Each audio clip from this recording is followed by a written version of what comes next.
from US. We are here today for the webinar on opportunities for higher education in USA, hosted by the university in US and the Cochin University of Science and Technology. And we have with us eminent personalities, Chandramouli, Seth from US, and our Dean, Professor Narayana Nambudiri, and CEO from Shiksha. I forgot his name. So let me now request Dr. Asha Elizabeth Daniel, Professor in Electrical Engineering, to welcome this gathering. Over to Asha.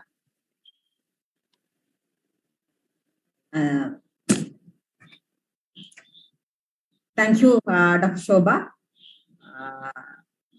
Respected dignitaries, the speakers of the day,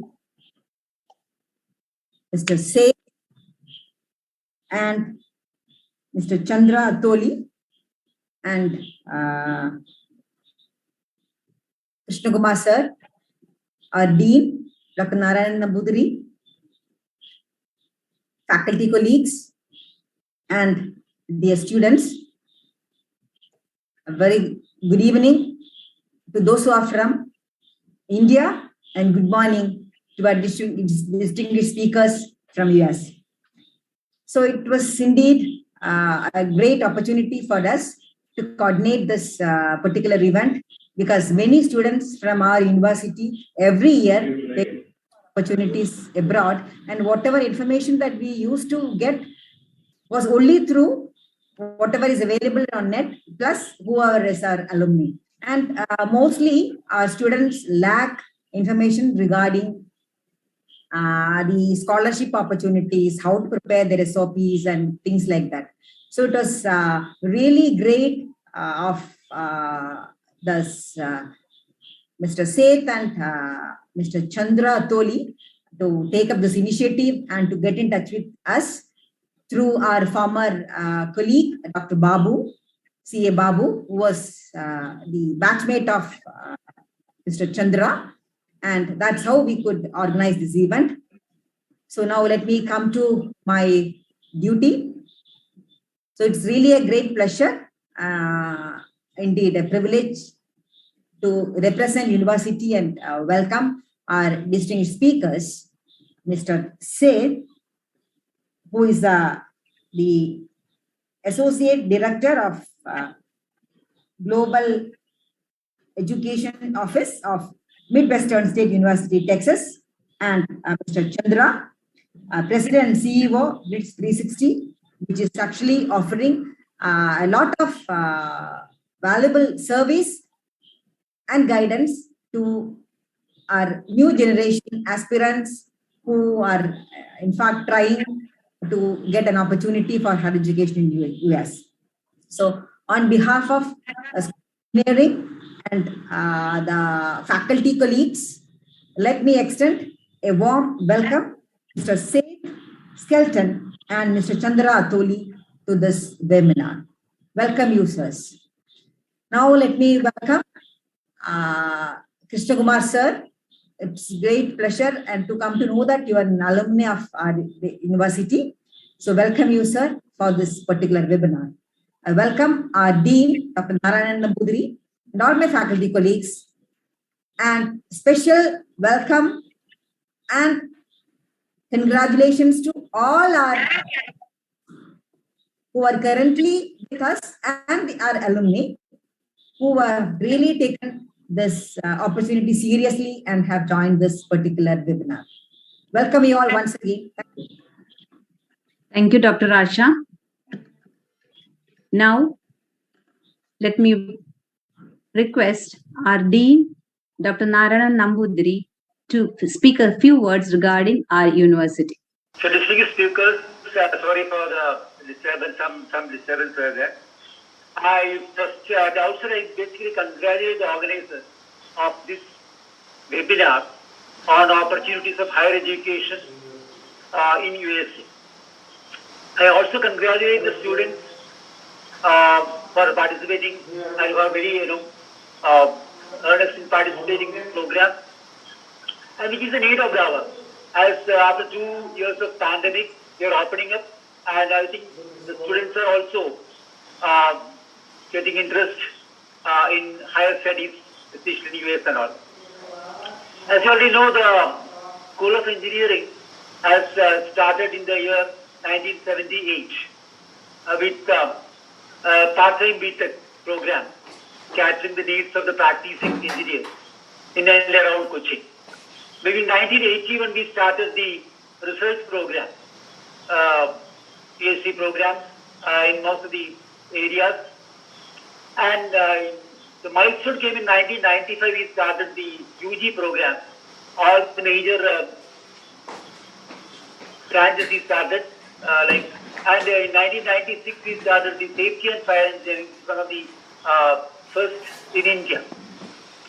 And from now onwards, I think we are basically one of the vibrant departments of Cochin University in terms of placement, in terms of research, and also a number of students. So, of course, this is a very timely webinar. I know that lots of problems students are facing in finding out the right university and the location to live, and the financial, maybe the affordability, basically, how to afford, is it affordable for a particular student, and about the grants, about the loans. A lot of issues are there. I think the US, the Indian diaspora and the United States are very strong, as we know, and I'm very proud that you are taking initiatives in helping our students who are earnestly looking for help in this regard. So I really appreciate the efforts in this direction. As you know, this accreditation is a very important thing, and according to Washington Accords, we have to be accredited. Otherwise, in US and all that, we have thousands of universities. Coming to School of Engineering, we are the Tier 1 institute in Kerala. The only one institute in Kerala which got accredited by NBA in Tier 1. Since we are a part of the university, maybe this is the only one institute in Kerala got accreditation from NBA. And of course, as you know, all the ongoing process, we are also going for re-accreditation. So all the students, all the alumni of this institute will find got a lot of advantage in finding higher studies and maybe jobs in other US, UK and other European countries. And that is one thing. And recently we got selected for the CUP project by Government of India. It's a technical education quality control, quality program, quality improvement program. And this is one of the first, maybe only one institute in Kerala basically selected for TechUp Pre. That is also, it is selected by the Government of India. The School of Engineering has got selection for that also. That is also going on. So in this direction, I think I urge the students to take advantage of this particular webinars and get more information. As you already know, there are thousands of universities, and we have to select the best one. Maybe the fees also, maybe different universities may be having different fees and different locations, maybe the cost of living. There are a lot of information, as you already know. I really wish this webinar a good success. Thank you for all the distinguished speakers who took initiative in organizing this. And once again, thank you all. Thank you. Thank you, Dr. Narayanan Nambudiri, for this introduction regarding our university and specifically on School of Engineering. Now, let me request Dr. Chandrama Atoli to address the gathering. Before that, I would like to just thank actually my colleague, previous colleague, Dr. C.A. Babu sir, because it was his initiative, because of him only we could get Chandra Toli sir for this. And a brief introduction regarding Chandra Toli sir. He is basically a chemical engineer, graduated from Trichur Engineering College, and at that time, Trichur Engineering College, the degree was awarded by Cochin University. So actually, Chandra Toli sir is also an alumni of CUSAT, and so we are proud of you regarding that, sir. And he has got vast experience in India and abroad. And currently, he is the President and CEO of BRIDG360, and he has been assisting students for this education opportunity in US. And as part of that, he has agreed to talk to our students as well as the participants. Now, with these few words, I request Chandra Toli sir to please address this gathering. Thank you very much for introducing, giving a big introduction, and want to thank Dr.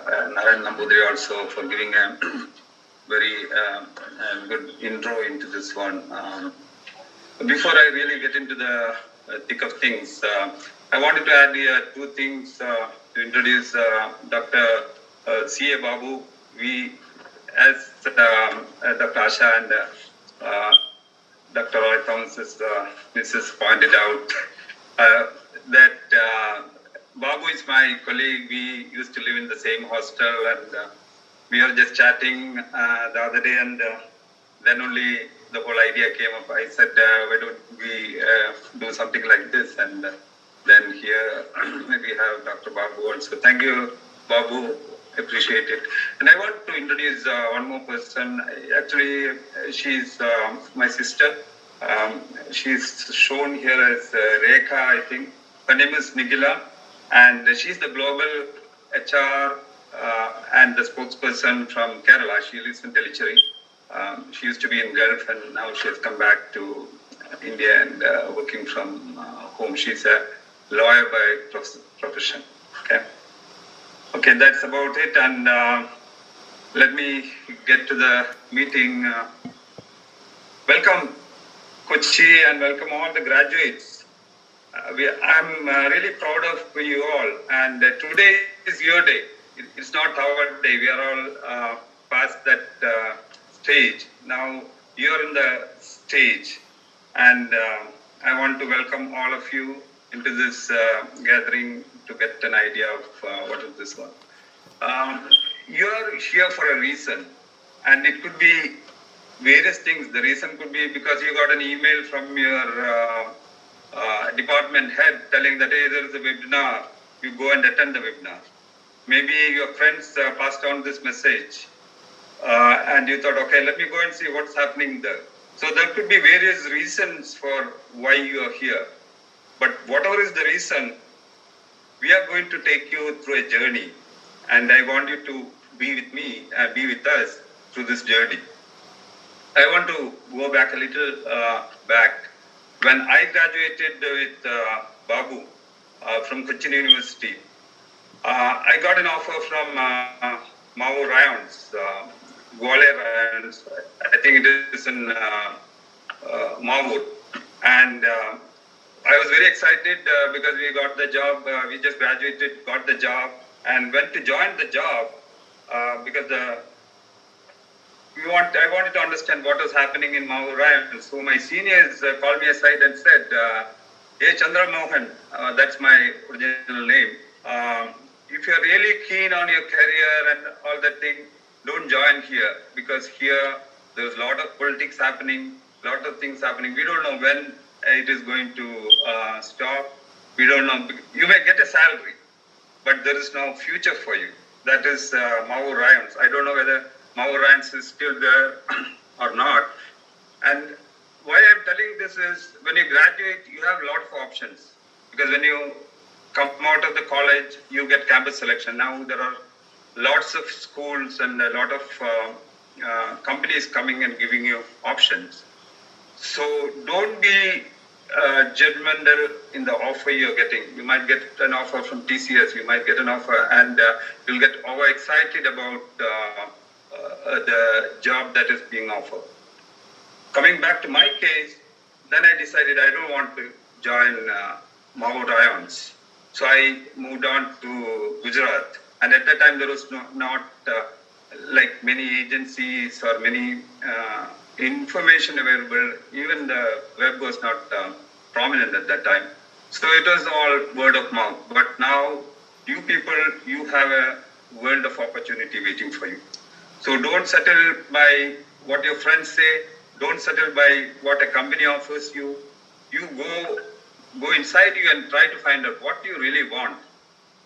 What you want to be in your career. Is it that you want to join a company that is giving you, let's say maybe 3 lakhs, 5 lakhs, 10 lakhs, 15 lakhs, 20 lakhs. Is that your goal?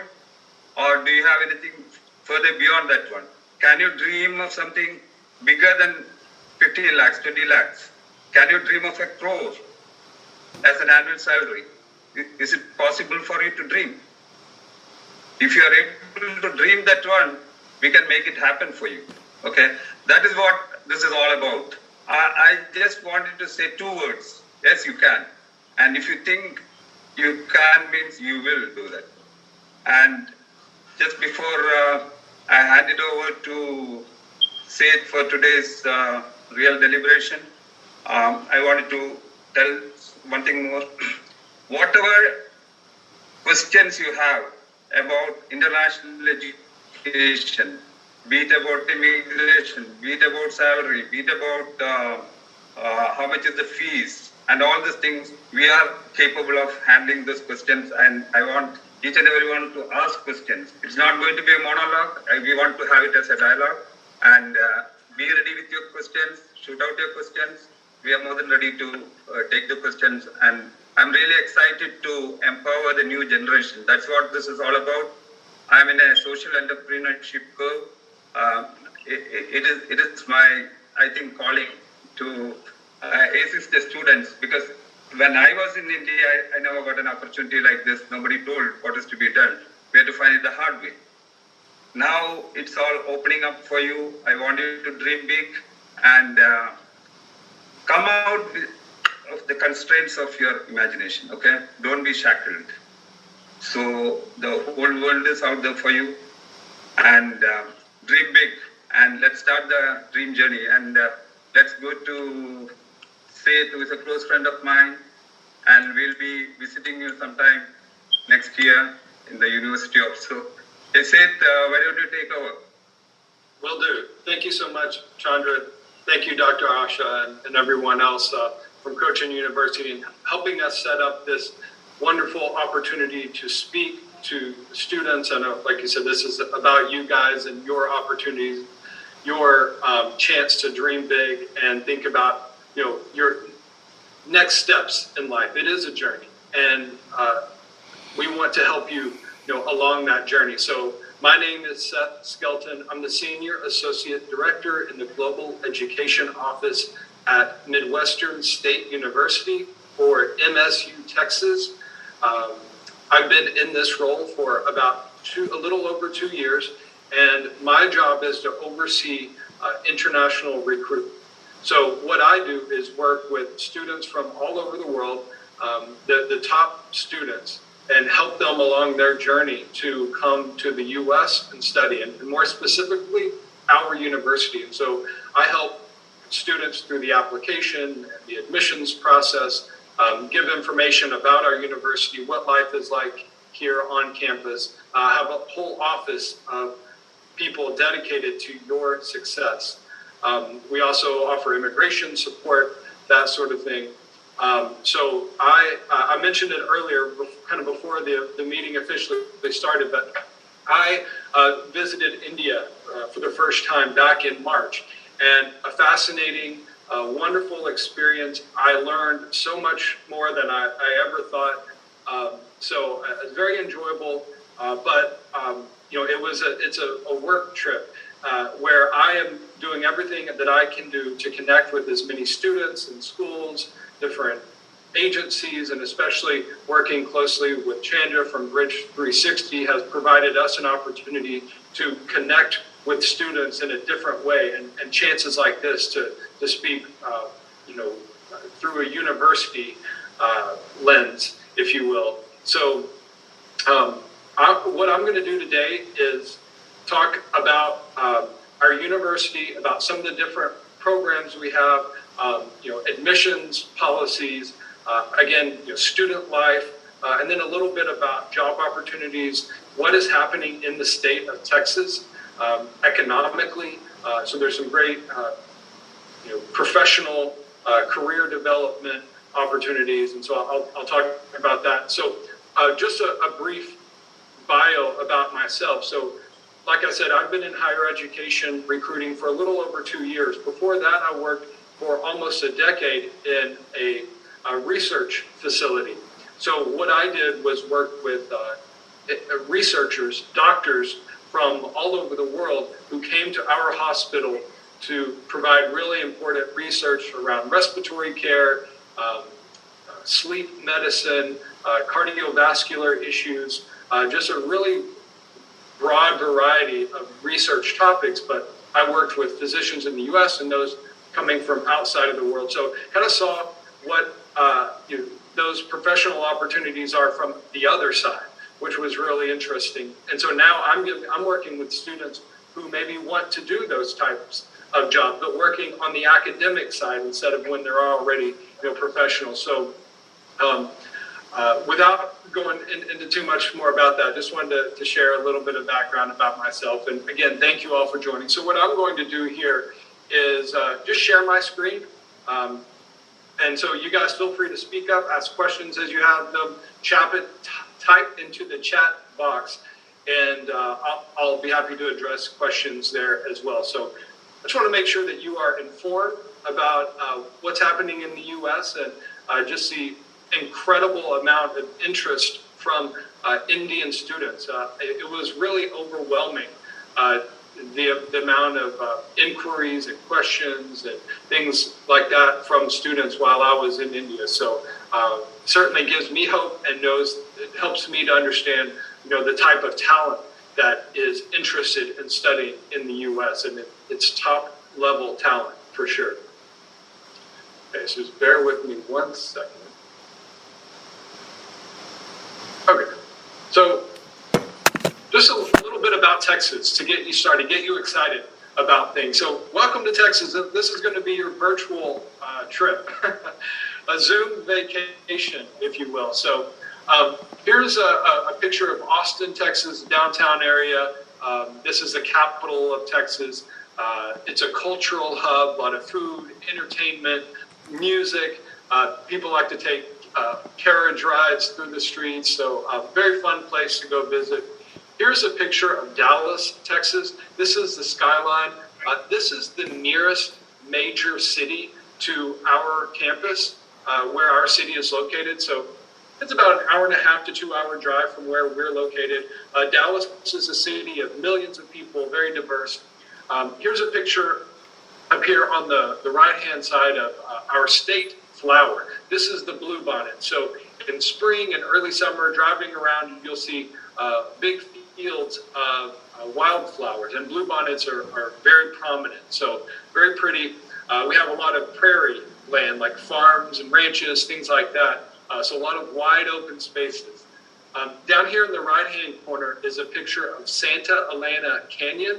This is in Big Bend National Park, which is in West Texas on the Texas-Mexico border. This is the Rio Grande River. A beautiful place, a place I've visited a couple of times. Can't wait to go back. One thing that I will say, Texas is very diverse in terms of its population, its people. Texas has the highest population of Indian nationals among U.S. states, only behind the state of California. California is #1 overall. Texas is #2.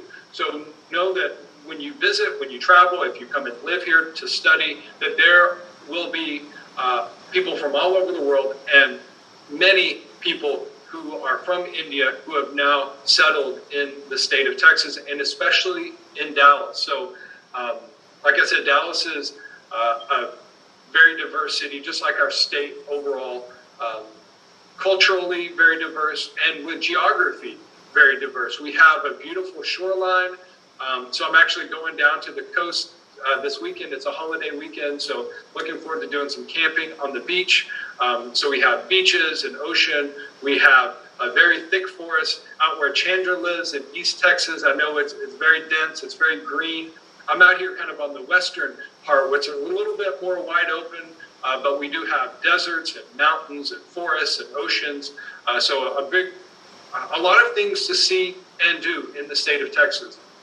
What's very exciting is the economic opportunity. So a lot of these companies that were in California and all along the West Coast in the Silicon Valley, maybe in Seattle, a lot of them have expanded their operations or even moved their headquarters to the state of Texas. Texas is a very mild climate. It's warm. It has lower cost of living. There's a lot of space. So these companies like Google and Amazon, Tesla, SpaceX, they are expanding in Texas and needing to hire people. So those with technology backgrounds, engineers, computer scientists, data analysts, those are the types of people that are getting hired. And Chandra mentioned the salaries. These are very well-paying jobs that can support a very comfortable lifestyle. So that is one of the benefits of coming to study in the U.S. Is you do get work authorization up to 3 years. If you study with a science degree or technology, math, engineering, anything like that, you are authorized to work 3 years after graduation at any job in the U.S. and you can make a lot of money. And if you want to return back home after that time, you can, or you may have the opportunity to stay in the U.S. and continue to work. So I'll talk a little bit more about that in a moment. Again, our name is Midwestern State University, or MSU Texas. This is a picture of Hardin Tower, one of the original buildings on campus. You'll hear the bells chiming, very nice. So our overall enrollment is about 6,000 students. We are a public state of Texas university.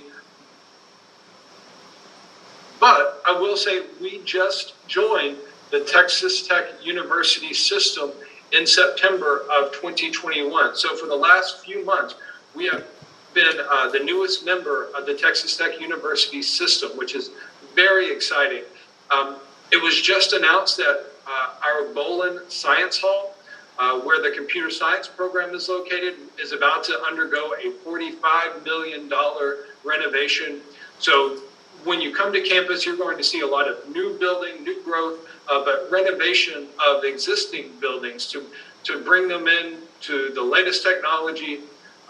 So we want to grow as a university. We're not a huge university. We're not very small either. We're kind of middle-sized university, but we want to become bigger. And international students are a big part of that strategy.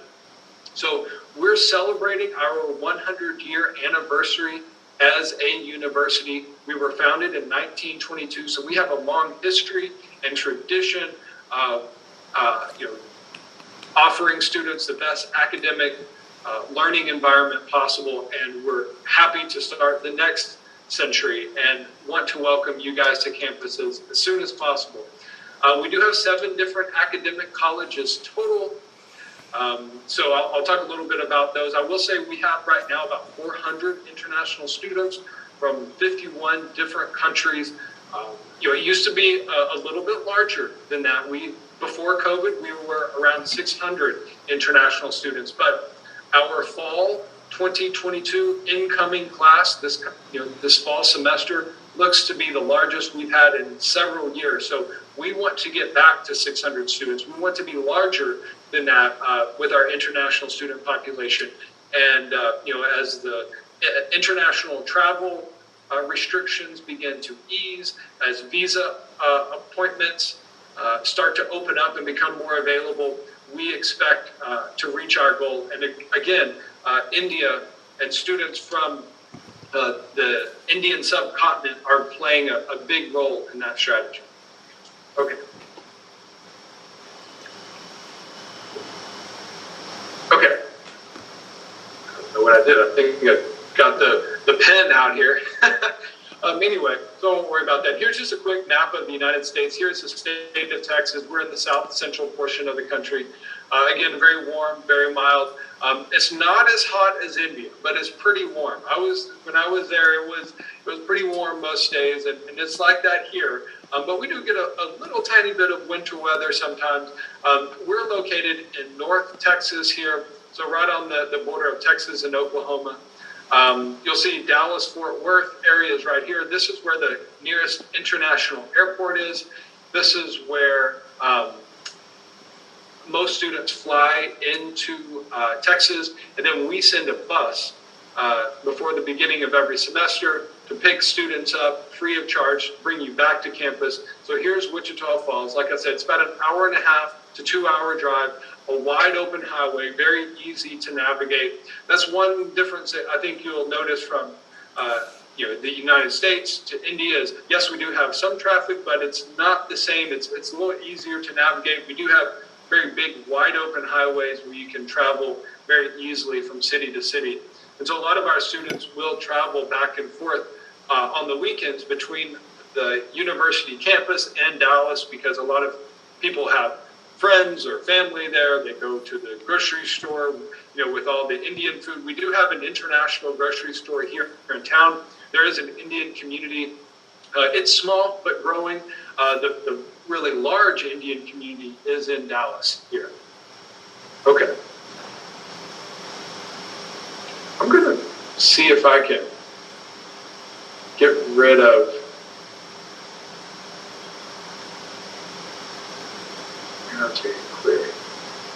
clear out drawings. There we go. Okay. Want to get rid of the the green marks on the screen. Sorry about that.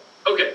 So one thing that I think is very important to your experience here studying abroad in the U.S. is a student association, and MISA, which is the acronym for Midwestern Indian Student Association, is active. They're growing, extremely supportive. I'm the staff/faculty advisor of the association.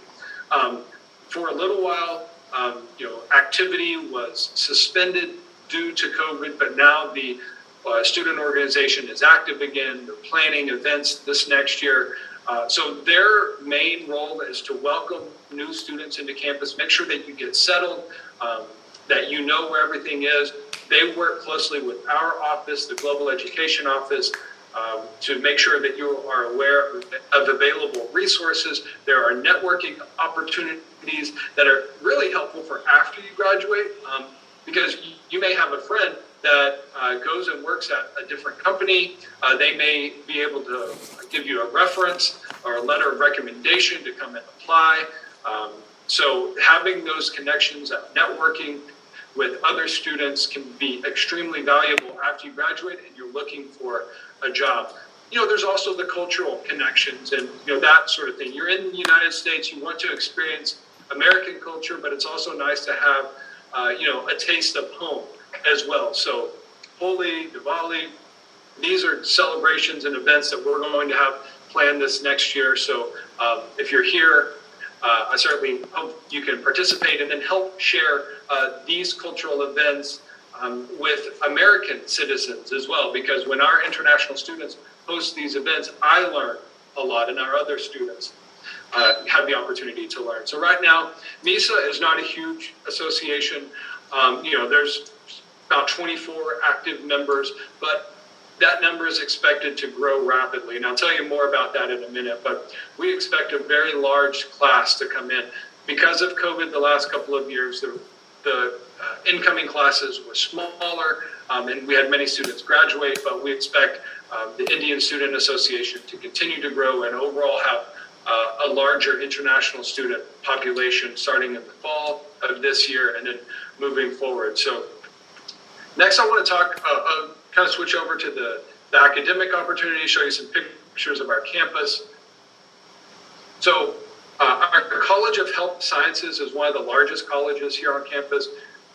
One program I want to highlight is exercise physiology, especially at the graduate school level. So this is more on the health sciences field, but those who have had any sort of background in health sciences, exercise science, exercise physiology would perhaps be interested. This is a science field, so if you're applying for a science, technology, engineering, or math program, then you get additional work authorization in the U.S. We call that OPT, or Optional Practical Training, and that's where you are approved to work in the U.S. up to 3 years. This is a picture of Centennial Hall. This is the newest building on campus, state-of-the-art facility, very impressive. This is our Dillard College of Business Administration. This is where our business students study. So we have undergraduate and graduate school programs. So there's a lot of international focus, business, marketing, accounting. We do have a study abroad program. A large group of business students are going to London this summer. I'll be able to join them for part of their time.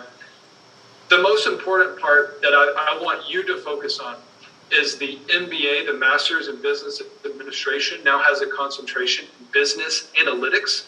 So I'll go into more detail momentarily about that, but this is going to be a STEM designated program as well. So those of you who have an interest in business, but still want to stay on the analytics side and use your data analysis skills, this is a wonderful opportunity, and there is capacity in this program. Whereas some of our other programs are starting to fill up, this one does have a continued availability for seats. Okay, I mentioned the big renovation, Bolin Science Hall. It will be this building right here that is undergoing the $45 million renovation. Very exciting, but this is a College of Science, Math, and Engineering. So computer science, mechanical engineering, geosciences, mathematics, all of those programs are housed here. Again, I want to point out geosciences. This is available at the undergraduate and graduate school level. So those thinking about going into energy exploration, petroleum engineering, that sort of thing, we do have opportunities at the graduate school level. And then computer science, that is extremely popular. That is the #1 program right now among international students, and #1 program for Indian students as well. We have officially reached capacity for the fall semester. So it shows you, even though we're early in the cycle, it's still only May, fall semester, which begins in August, has basically reached capacity. So if you haven't already completed your application, then you'll have to look at spring. But the good news is that spring is open, it's available. Reserve your seat now for the computer science program. We do have a College of Education for those wanting to be teachers, school administrators, counselors, and then College of Fine Arts and Humanities and Social Sciences. So our undergraduate students especially get exposed to a wide variety of academic programs. And graduate school, you'll be more focused specifically on your program. So let's talk about computer science and the graduate school program. So our Masters of Computer Science is STEM designated. We have a partnership with a US-based technology company called NVIDIA. They produce the semiconductor chips. It's called the Graphics Processing Unit Education Center. It's really what we would call a public-private partnership. That education center has been recognized for its high-performance computing. So it's going to give you a chance to learn what type of skills you'll need in a professional setting while still in college. So when you graduate, you're going to have the skill set required to go out and be successful and productive in your job immediately. So our graduates are putting that on their resume that, hey, I worked in the high performance computing center. I've got these skills in computational science, modeling and simulation, computer graphics and visualization, computer and network security, gaming and cell phones. Our faculty tell me that they are constantly changing the curriculum, changing the coursework in these classes so that you have been trained on the latest technology. We know that the market changes all the time. New technology comes out, and so skills that you may have learned, 1, 2, 3 years ago need to be updated. You need to freshen your skill set. And these classes here are going to put you on the edge of technology, the cutting edge of technology. We do have graduate assistantships available. Okay, so if you come in with a background in computer science, then you can certainly earn a job as a graduate assistant, get a stipend. Even if you do not have a background in computer science, I know many of you are engineering students, that is okay. You can change your focus from engineering to computer science. You can switch streams, as I've heard people say before. You don't have to stay in engineering your entire academic career. That's something that we allow in the United States. What you may have to do if you did not take computer science courses while earning your bachelor degree, then you might need to take some leveling courses. These leveling courses help provide a bridge from your undergraduate studies to your graduate studies, help to prepare you to be successful in these higher level computer science courses, even if you didn't have a background in computer science. So as long as you've shown that you are strong in mathematics and any computer science courses that you've taken, you scored well in, then you certainly have a good chance for admission. You will need the equivalent of a 4-year bachelor's degree. And, like I said, some math experience, a little bit of computer science experience, but right now the GRE is not required for fall, but I do expect that the GRE or GMAT requirement will probably be implemented for next year. So it is important to have a GRE score. There's not a minimum grade point average. There's not a minimum GRE. But you will need to show proof of English proficiency. You will need to show that you are strong in math. And what we do is look at your transcript. We look at your cumulative GPA, your overall grade point average, but really what the computer science graduate program coordinator is looking at is your specific grades in math-related courses, computer science-related courses, to see how you perform there. So after you've graduated from the program, it takes about 1.5 to 2 years, there are job opportunities available. Database management, software engineering, web development, design interface. So these companies that I mentioned earlier that are expanding in Texas, that are opening new manufacturing facilities and corporate headquarters, they are hiring graduates from our computer science program and then sponsoring. Many of them are getting sponsored for H1b visas. These are employment type visas that allow you to switch over from a student visa to an employment visa. So when your student visa runs out, you have a chance to continue working at this high paying job. Now, it's not guaranteed, but it is something that has happened to many of our recent graduates. So very exciting to be able to share that with you. Dr. Nelson Pasos, he is our graduate school coordinator for the computer science program. We have several different students who have graduated that are great resources. Srinivas is one. So here's his contact information. There's Dr. Pasos. So if you have questions, kind of academic questions, are a great resource. But also, feel free to reach out to me. And I certainly want to encourage you to use Chandra and his team at BRIDG360 for their knowledge and connection. And I'll tell you a little bit more about that in a moment. I want to share one other thing related to computer science. So hoping that many of you saw the brochures that I sent out yesterday. But just to give some more detailed information about the computer science program, kind of what classes are available here. So feel free to look through that. Just to give some general information. So I'm going to go back to my screen here.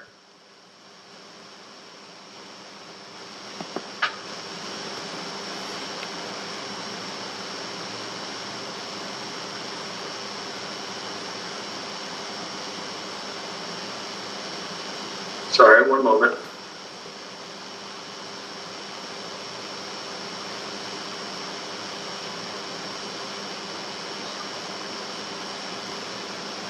Okay. All right. Next, let's talk about our Master's in Business Administration, the MBA program. So our business school has the highest level of business school accreditation in the world, AACSB, International Accreditation. About 25% of business schools in the U.S. have this.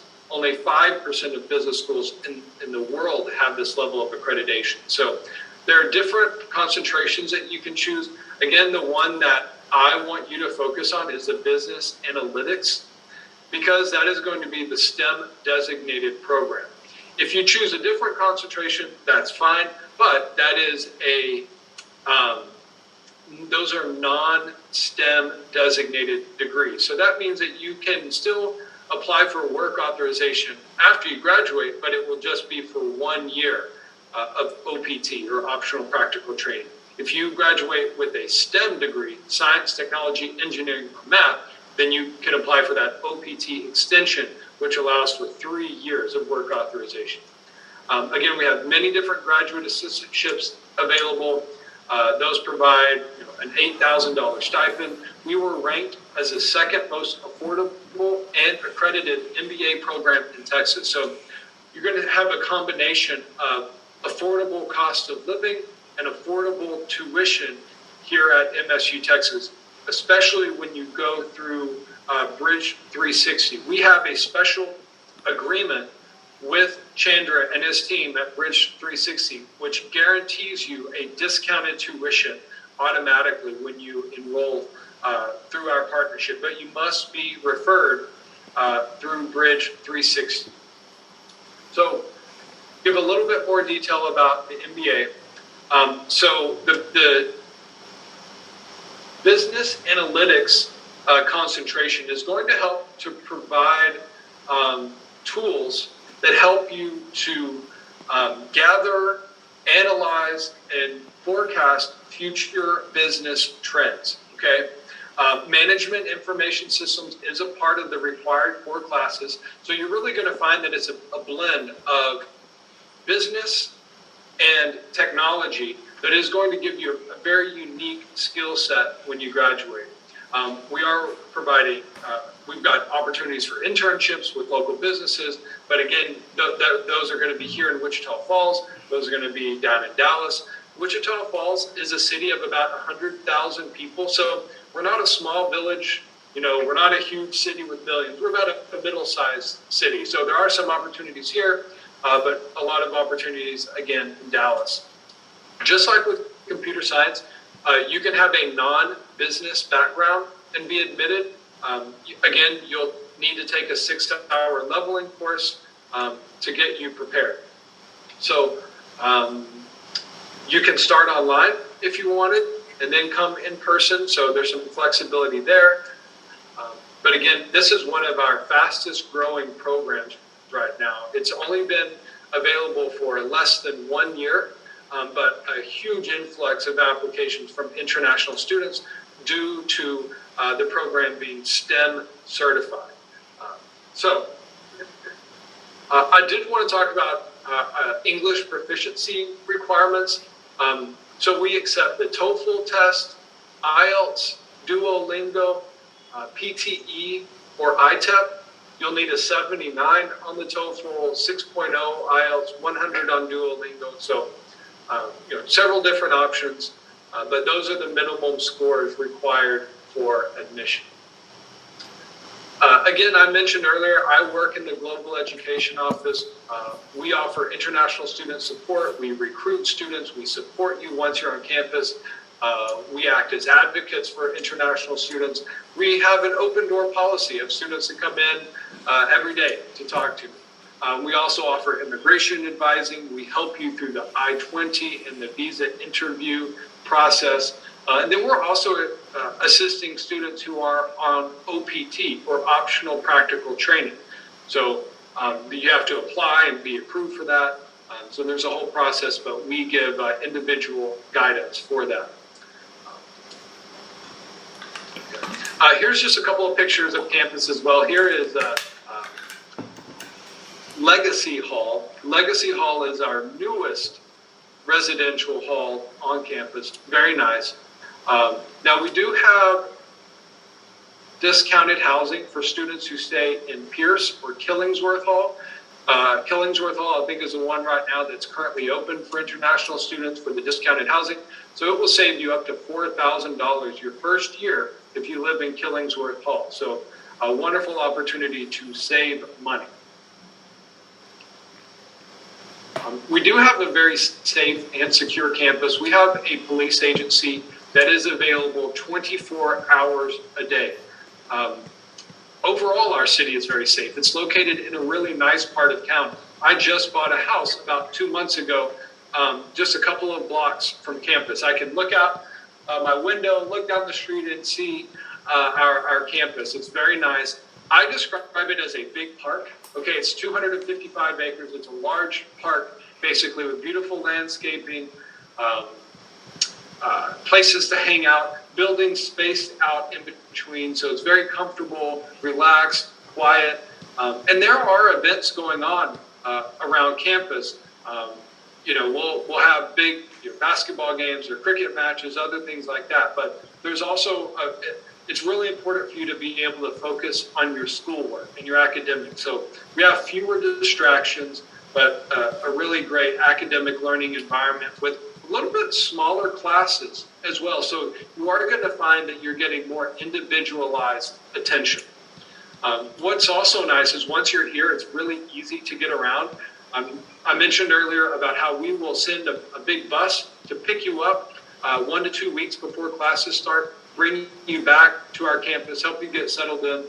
And then we do have a bus service within our city and on campus that is completely free to students once you show your student ID card. That'll get you all over. Go to the grocery store, go to the mall, go to the movie theater, restaurants, other shopping, all of those kinds of things. So all really close by. Okay, what I want to do now is talk about tuition, okay? So this is for graduate students. Undergraduate student tuition is a little bit different.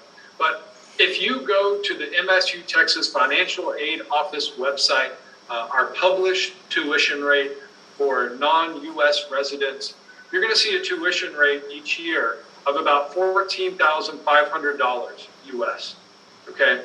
So the good news is because BRIDG360 has partnered with Cochin and is working with students in India, and also has an agreement with MSU Texas or Midwestern State University, where I work, you have the ability to automatically earn discounted tuition. It is a 40% discount off of that standard non-U.S. resident tuition rate. So we want you to go through BRIDG360 to submit your application and get enrolled as a student.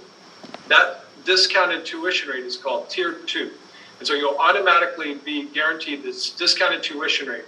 Instead of $14,500 per year, it's $9,100 US dollars per year for tuition and fees. You also get the opportunity for discounted housing. Okay, so that's about a $4,000 discount. So if you live off campus or if you live in a different residential hall, you can do that, but just know that it will cost more. Your first year, you can earn a very nice discount. We also estimate books, living, other emergency expenses, health insurance to be around $5,300 per year. So instead of close to $30,000 per year, which is what a lot of other schools will charge, you can be enrolled at about $20,000 per year. And some students spend even less than this. This is just an estimate. Your personal lifestyle choices play a big role in how much you spend. So again, other universities will charge about $30,000. We are closer to $20,000, especially because of our low tuition and lower costs, lower living expenses. That is one of the benefits of being in Texas, much more affordable than other states. I'm just going to take a break for a minute. Okay. And I've got a couple of other slides.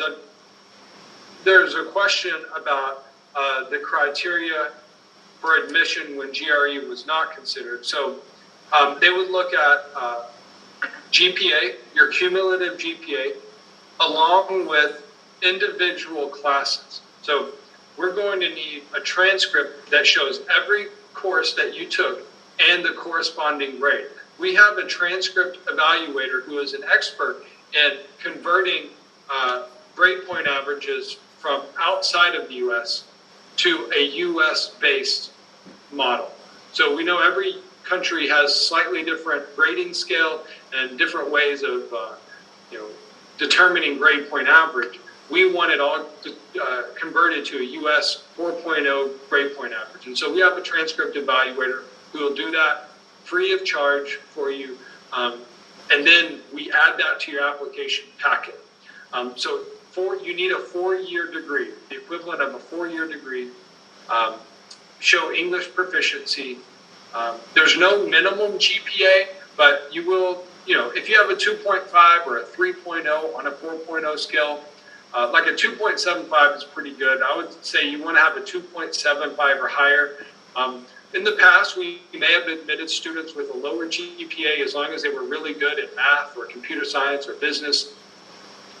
But because of the increased interest in all of the new applications that we've received, we've begun to be a little more restrictive in who we allow to enroll in the program. So it's more competitive now. But that means that the students that you're studying with are going to be top performing students, in a really excellent learning environment. Okay. Thank you, Seth, for answering that question. You take a little break. You've been talking. Take a little break if you want, as you said. And meanwhile, we'll expect more questions from the students or the faculty or anyone.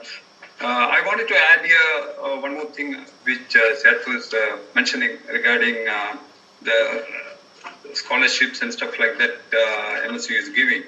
I wanted to announce here that BRIDG360 itself is working on a BRIDG360 scholarship. I'm working with MSU and Seth's team is working with me to constitute a BRIDG360 scholarship. That will be available for the students of the universities which we are working with. So maybe in a month's time, they'll be able to draft the paperwork for that one, and we'll have the contract in place.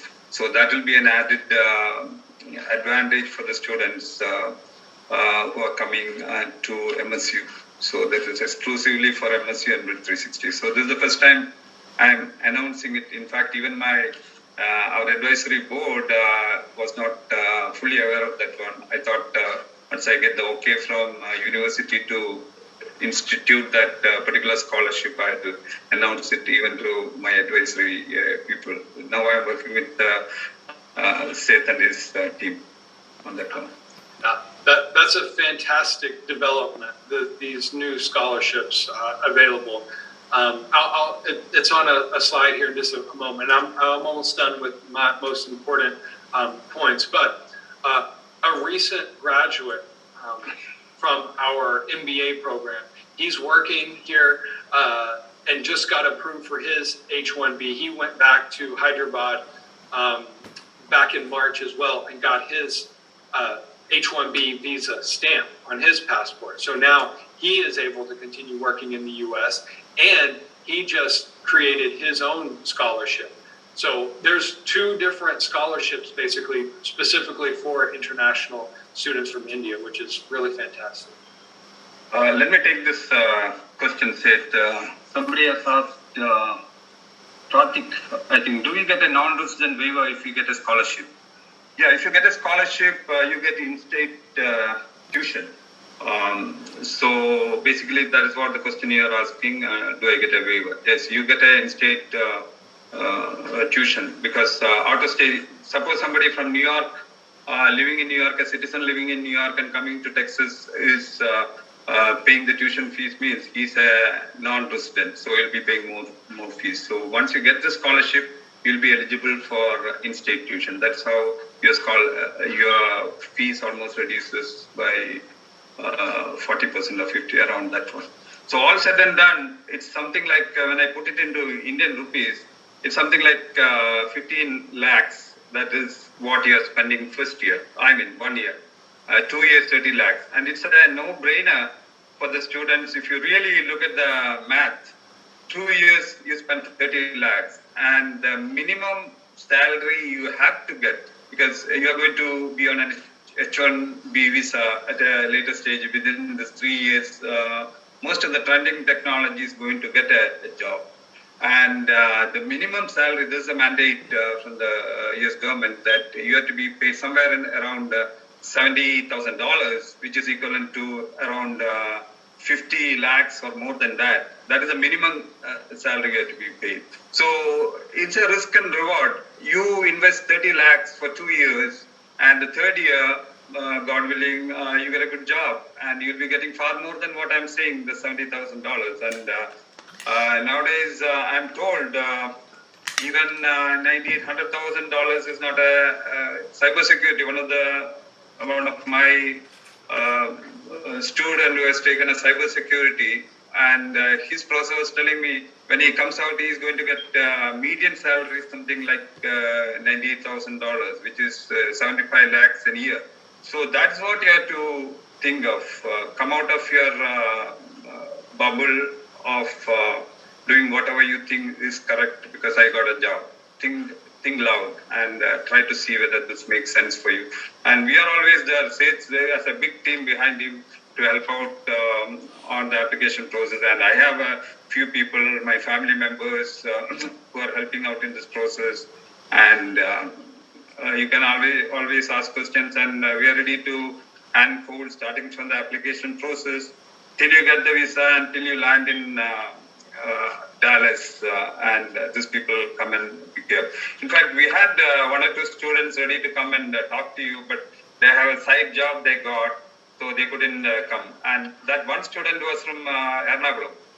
He's from, I think, KMEA College, I think. And he came to CUSAT, and he's doing the Masters of Computer Science.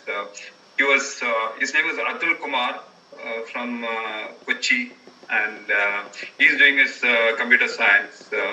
He was to come and address you, but he started a job yesterday, so he couldn't come to address this one. So we are ready to take all your questions. Open to you all. Yeah, go ahead. One thing I wanted to share, I wanted to give another current student an opportunity. Unfortunately, Atul, like you mentioned, was not able to join today, but another student from India who is in the computer science program, Okay. Mr. Naga Prashant. Prashant? Yeah. Prashant? Oh, okay, and I know Prashant. Okay, great. Hello. Hello, everyone. Yeah, hi, sir. Hi, where are you? We are not seeing you. Oh, I'm turned off my camera. I'm not yet ready to turn on my You're camera. still in the bed, in your pajamas. Yeah. Okay. So I would like to say hello to everyone. Hope everyone are doing good. And myself, Prashant, I'm the Public Relationship Manager for Indian Student Association. So here in MSU, studying my Master's Computer Science.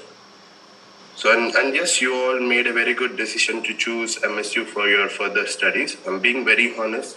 Wichita Falls is very cost-friendly to live in, and it is very nice to go around as well. So as I know, being a student, no one wants to be in a very expensive place. And MSU is a place where you get both quality and quantity.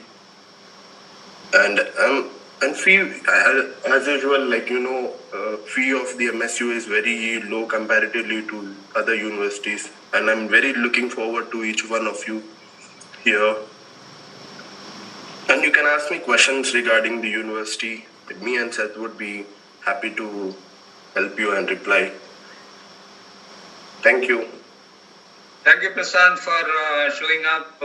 It's great. And audience, Prashant is from Hyderabad, and he also studies computer science, as he said. And Adil Kumar, one of our students, was they are good friends. That's how I got introduced to Prashant.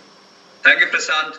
And if there is some queries coming to you, we'll address it to you at a later stage also, even after this event is over. If somebody wants to have one-on-one talk with you, definitely we'll strive for that.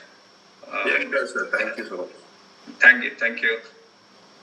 And audience, the students, graduates, I wanted to add one more thing. I'm very familiar with this H1b processing and all. In my earlier job, when I was working for World Bank, I would have got at least 1,000 H1b visas for our company's employment. They were from various parts of the world, mostly from India and from other countries also. So I'm very familiar with that one. So if you have any doubt about stay back and how do you get the H1b and all those type of things, anytime, I'm able to explain the whole process. And regarding this admission process, also, as I said, we can handhold you from the beginning till the end. Now the platform is yours. We have opened out the door for you, and I wish you can ask more questions. If you're shy to ask questions, means you can send it as an email, either to me or to Sid. Study in USA at BRIDG360 is my email ID. Yeah, do you have something to ask, Doctor? There is one question in the chat box. Probably pick it up. Oh, there's one question, sorry.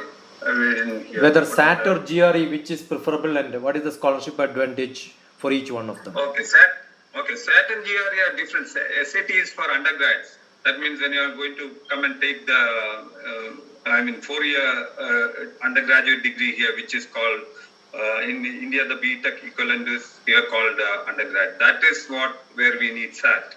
And GRE is for grad school, which is equivalent is masters in India. So both are different. Okay, that is one regarding SAT or GRE. So are there any scholarship advantages for each? So the answer is, for those students who are listening now from the Cochin University, it's GRE, and the admission for post-graduation is what is that being offered? GRE, exactly. Yeah. And GRE score, will it give some scholarship advantage? That's the next question. Sir, do you want to take that? Potentially. They would. So the graduate coordinators for the MBA program in business analytics or the computer science or geosciences, they're going to look at your undergraduate grade point average, and they'll look at a GRE score. If you don't have a GRE score, then right now you can be admitted in many of those programs. In the future, you may be required to submit a GRE even to be admitted at all. But I will say that the scholarships for brand new students are very competitive. What they try to do is prioritize returning students who have completed one semester on campus and have scored well in their classes are then have an advantage in getting a scholarship when they come back. So you can, as a brand new student, you can get a scholarship. It's possible, but it is very competitive. But that's why we're offering the discounted tuition, regardless, even if you don't get a scholarship as a new student.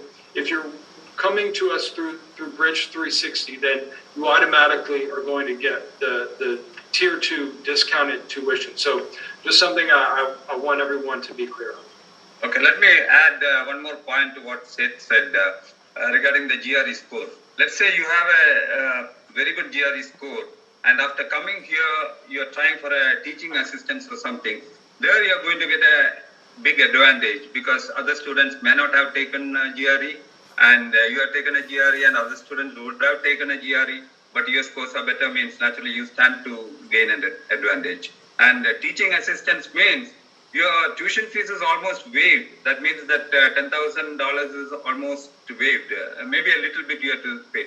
So basically it is going to be just the living expense. But will you get a teaching assistance? We don't know at this time. You have to go there and you have to show your proficiency, how you articulate, how you are able to conduct things, and how you are able to teach students. So it depends on the availability, etc., etc. So that's why we did not elaborate much on the teaching assistant. But there is a teaching assistance also possible, but it depends on your caliber when it comes. So that is one thing. And I want to take a question from Edil. Other was asking, what is the process for students from branches other than computer science to get masters in cybersecurity? Yeah, actually, whenever there is a gap between what you are studying and what you are going to study, be it cybersecurity, artificial intelligence, data analytics, or whatever it is, in US, what happens is you do a gap analysis sort of thing, and the department where you want to go, let's say cybersecurity, hypothetically. You want to go to cybersecurity, and they are going to analyze what have you studied. Maybe you have studied civil engineering. I have one of my students who is doing computer science cybersecurity in another institution. He studied civil engineering, and they analyze the gap, and they'll say, okay, you have some 2-3 prerequisites, and then you go for that prerequisite. You have to take 2 or 3 courses you have to take. Say, for instance, you want to come to MSA and study geoscience, and you have been doing something else, say, whatever you have been studying, and you have not studied much on geoscience. So they are going to again do a gap analysis and find out what is lacking in you, what is the gap. And once that gap is evaluated, and then they will ask you to study 2-3 more courses, then you are set to study geoscience. Am I correct, Seth? Yeah. Yes. And that's what I referred to earlier as leveling courses. Yeah, exactly. Yeah. They just help bridge the gap between your undergraduate degree, if it was something that was not cybersecurity or not directly related to computer science, it will help you to prepare for that next level up of learning. Okay, I'm having another question from one question from Adil. Are there any extra credits for other qualifications we have, like a diploma along with a BTech undergrad? I don't think you get any extra credit for that one, but as an overall well-rounded candidate, your chances of getting all this type of extra advantages, say like teaching assistance and all those things, it might add value to your your application. That's what I would say. Yeah, I agree, Chandra. Unfortunately, you can't transfer in credits, undergraduate credits, to your graduate program, but it will give you an advantage if you're trying to be a teaching assistant, or it will remove the requirement for any leveling courses, which means that you'll be able to complete the program more quickly at a lower cost, and just be generally more prepared for those classes. Yeah, we are 18 minutes above our normal time of 1 hour, but if there are questions, we'll continue. Isn't it CUSAT? Is it possible to have part-time job along with the studies? I can take this one as an F2 student, F1 student. You cannot work outside the campus.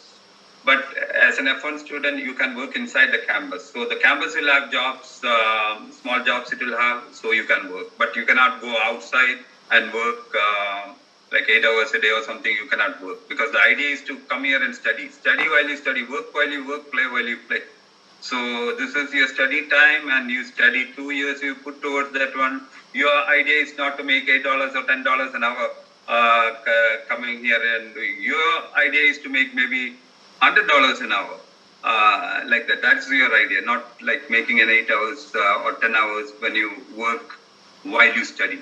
So we don't encourage, in fact, the US generally don't encourage people to work, and it's illegal also for you to work outside the campus. But inside the campus, you can work small hours.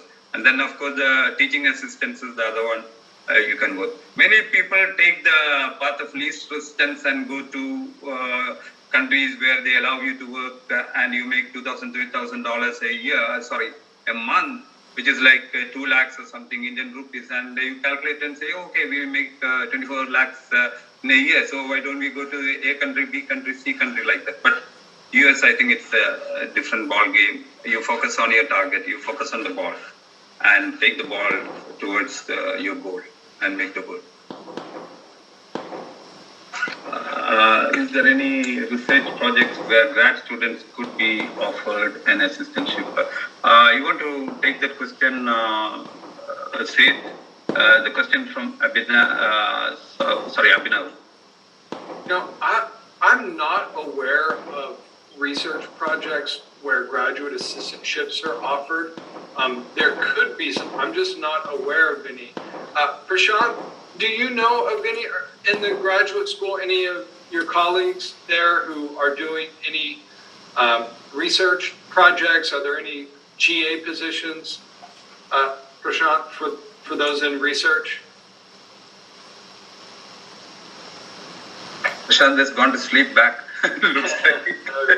I'm not aware of any. I'm sorry. I wish I knew for sure, but no, I'm not aware of GA positions for research. Abhinav, you ping me separately. I might be able to talk on some other universities that might be able to give you something like this, some other universities which I'm working with, but we'll have it as a separate discussion. You know my email, you know my WhatsApp number, get in touch with me privately. You get internships during graduations. Seth, this is from Shiksha. So after graduation, certainly there's a great opportunity for internships and jobs after you graduate. While taking courses, you might be able to do an internship as long as the class that you are taking requires you to do an internship. Like Chandra mentioned, as a student on an F1 visa, you are not eligible to go and work off campus. That also means internships, unless you apply for what is called CPT. It's like OPT, but it's like an internship, clinical practical training, where you go and work at a business, as long as the course that you are taking requires an internship. So there are certain classes that say you need an internship to meet the requirements. And if that's the case, then yes, you can go and do an internship. We have 7 more minutes for 1.5 hours, and I think we will stop at 11 o'clock here, which is 11 o'clock here, that we have 7 more minutes. So I would encourage more questions if it is there.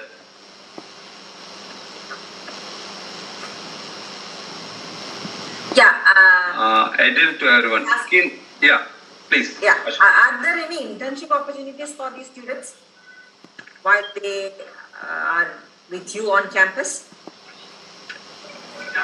So, can you repeat that just now? Are there any internship opportunities? Like, will they be getting associated with some industries over there or doing some projects with them so that later on the industries might absorb or something of that sort? Yeah, so... Yeah, go ahead. So while you are a student, there are internship opportunities. It has to be a part of the required curriculum in order to get an internship. So you can get a job, on campus. You can get an internship on campus if that is a part of your curriculum. Or if you have to go off campus, you may get work for, do an internship at a business off campus if your class requires it. If your instructor says, in order to earn a good grade in this class, you need to perform an internship, then you can do an internship. And we have those in our city and on campus. So the answer to your question, yes, there are internship opportunities under certain circumstances. So basically, which means it depends on the program the student is enrolled in. Correct. And then each class, because say if you choose the MBA Business Analytics, you may choose certain courses that don't require an internship. If you want an internship, then you'll need to talk with your academic advisor and select courses that have an internship. Same thing with computer science.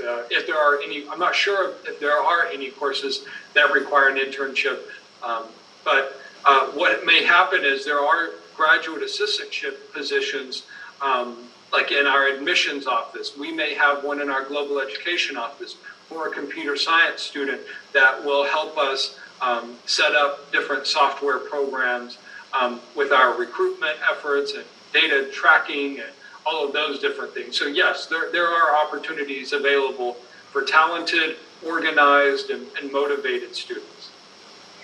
Dr. Asha, let me add one more point here. See, here sometimes what happens is students want to finish the course earlier than 2 years and all. So there's some of the students think, okay, I can finish it, take more courses, I can finish earlier. So what they do is during summer also they take some courses and try to finish the whole education sooner. But the ideal thing is during summer you go for internship courses. So your program is going to be this 2 year or whatever it is, rather than trying to reduce it. So some of the Indian students have done that one. Then ultimately when they graduate, they don't have any outside work experience or internship, which they could have taken in summer. Instead, they go and take some extra credit and some credit hours they take. So it's up to the students because it's very flexible here. You study what you want. You take computer science, and there's a lot of options. It's not like one menu fits for all. It's like a buffet. So you take what you want and you go forward. So that's it. The answer to your question. Yes, it is possible. And CPT is curriculum practical training, which you have that working visa during that time when you are on an F1 visa. And OPT means optional practical training, which is after you finish your F1 visa. So that is for STEM, it is going to be for 3 years. And then you are getting, this is a question which nobody has asked, but I'll tell you. After this 3 years of OPT, by the time you would have got an H1b, hopefully, then H1b, the first H1b is for 3 years. So you have the F1 for 2 years, then you have the OPT for 3 years, so already 5 years. Then you have an H1b, which is for 3 years. And the H1b has one more extension, which is again going to be for 3 years. So 2 plus 3 plus 3 plus 3. So it's altogether it is 11 years you're in that process. By the time your employer, H1b employer, would have applied for a green card, and you will be in the green card stream.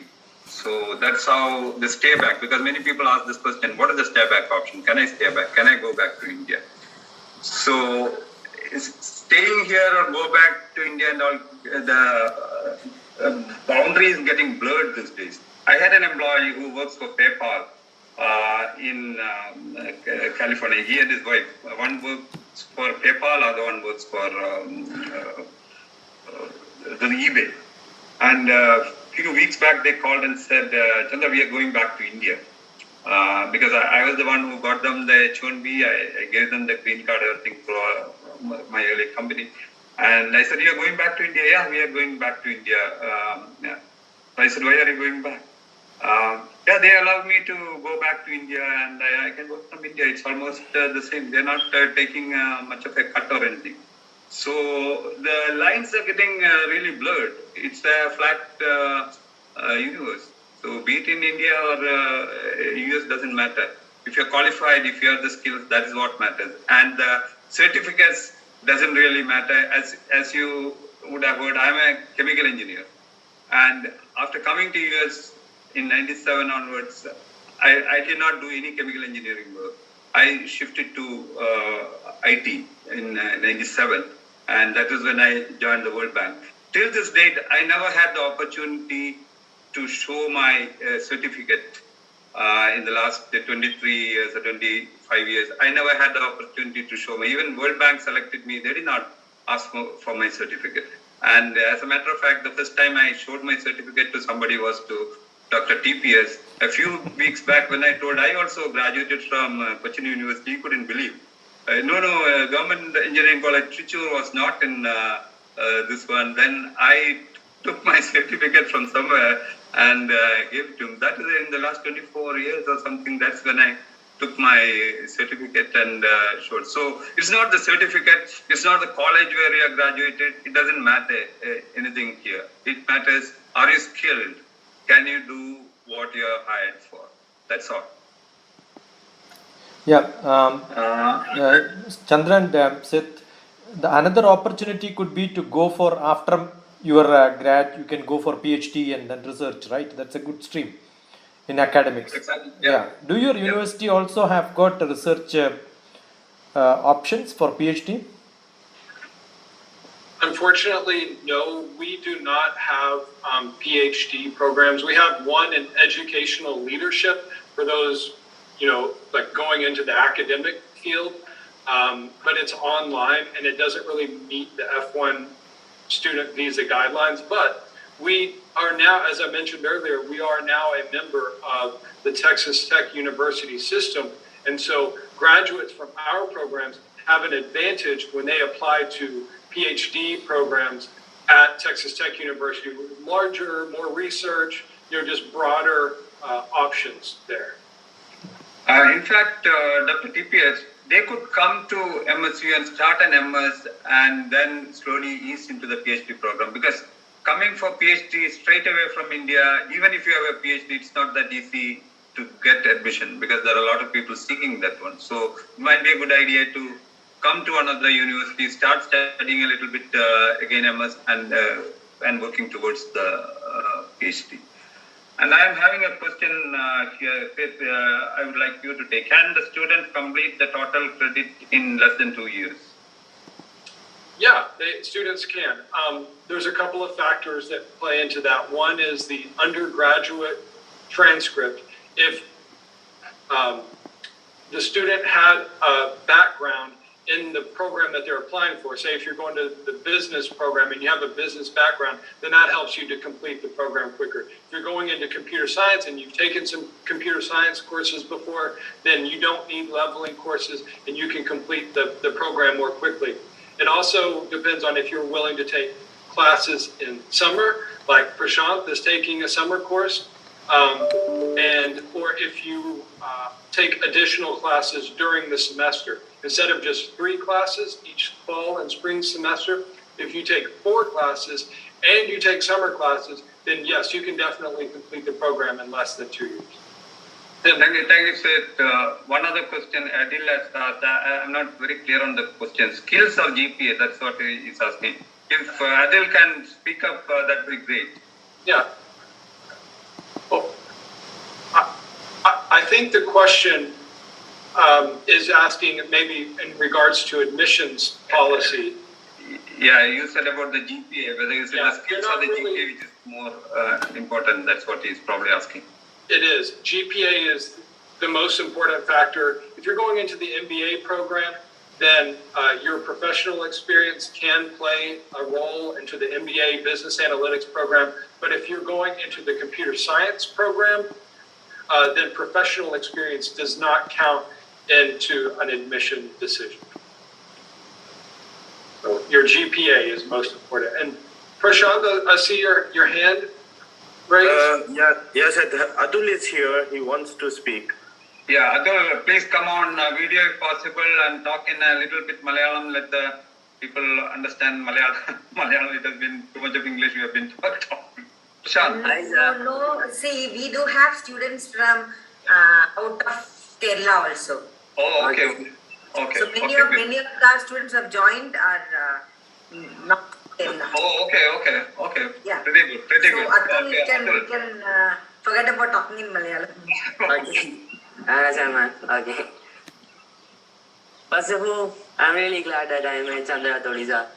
His team of members, staff members, BRIDG360, they are doing a really inspiring job. It's like we can ask them anything, any doubt, they can always guide you in all whatever process of coming here. And it's also a really nice university. It's like now I'm starting to get along with the people here, people from like different parts of the world. It's really nice. And it's a really nice university, the people. And now, and the expenses are very low when compared to other universities. Very good, Atul. And can you tell where exactly from Kerala you are? Which part? I always. My place is Alapura. Alapi. Alapura. Oh, he's from Alapi. And which college did you graduate? KME. KME. Okay. In Alua, Ernakulam. Oh, okay. Yeah, he studied in KME and he came here this spring. He came. We had 5-6 students coming this spring. January he started, and he was a mechanical engineer. His dad is the civil engineer, so he wanted his son to be a mechanical engineer. So ultimately, the son decided that he has to do computer science. So he has come and started computer science, and he is taking some prerequisites. He is taking and. Thanks for popping in, Atul. Okay, sir. Thank you, Atul. It was nice talking to you. Nice talking with you. Thank you. We are 6 minutes past our second deadline. Dr. Asha, is there any more thing or we'll wind up? Yeah, it's 9:30 over here, no? Yeah, 9:30 there. Yeah, I thought it would be. I think it's better that we wind it up. Anyway, so now my colleague, Dr. Rekha K. James, who is a professor in electronics and communication engineering, will express it. Thank you. Rekha? Yeah.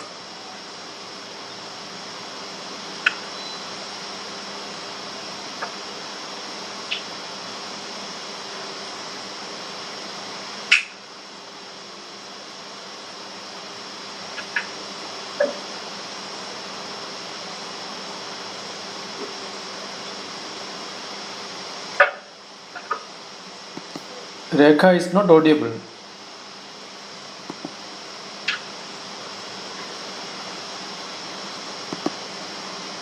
It was great. Rekha. Yeah. Seth. Rekha, Sound is not coming. can you hear me?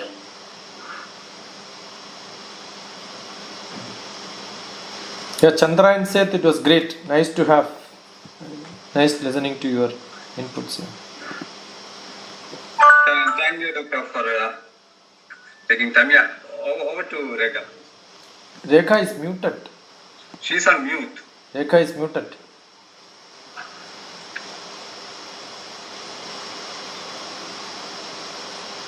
Dr. Asha, can you tell her she's muted?